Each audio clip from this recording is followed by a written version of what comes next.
আজ প্রিয় যুবক, আল্লাহকে সাক্ষী রেখে চুলের কত ডিজাইন তো বদলাইলা, কিন্তু ইনসাফ যদি থাকে, বিবেক থাকে, কোন ভদ্র বিবেকবান মানুষকে দেখায়ও, তাহলে তোমার সুন্দর লাগে কিনা?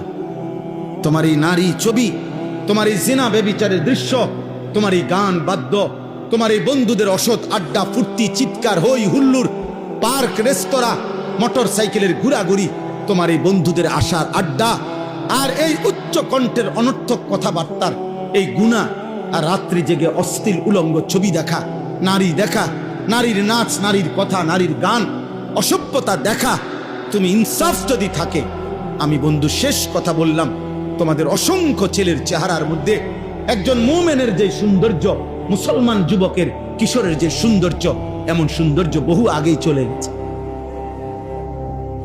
তুমি দেখো, চেহারা অনেক আগেই নষ্ট হয়ে গেছে।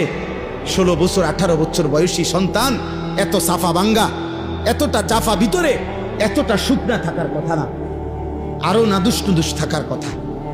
কিন্তু গুনাহ, রাত্র জেগে অসভ্যতা, রাত্রি জেগে অশ্লীল দৃশ্য দেখা, হারাম গান বাদ্য, এই সমস্ত বেহুদা কাজের মধ্যে লিপ্ত থাকার কারণে আজ জিন্দেগি শেষ। ইমামে আজম আবু হানিফা বলছেন, সিমাউল আগানি ফিসকুন ওয়াত তালাদ্দুদু বিহা কুফরুন।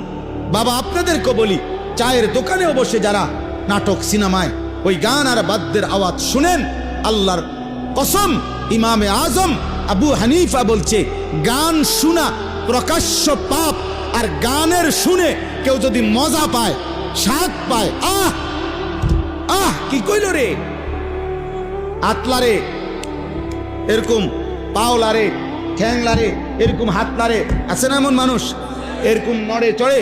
আল ইমামে আজম আবু হানিফা বলেন, গান শুনে কেউ যদি এরকম মজা পায়, স্বাদ পায়, কুফরুন, এটা কুফরি, এটা কুফরি, এটা কুফরি।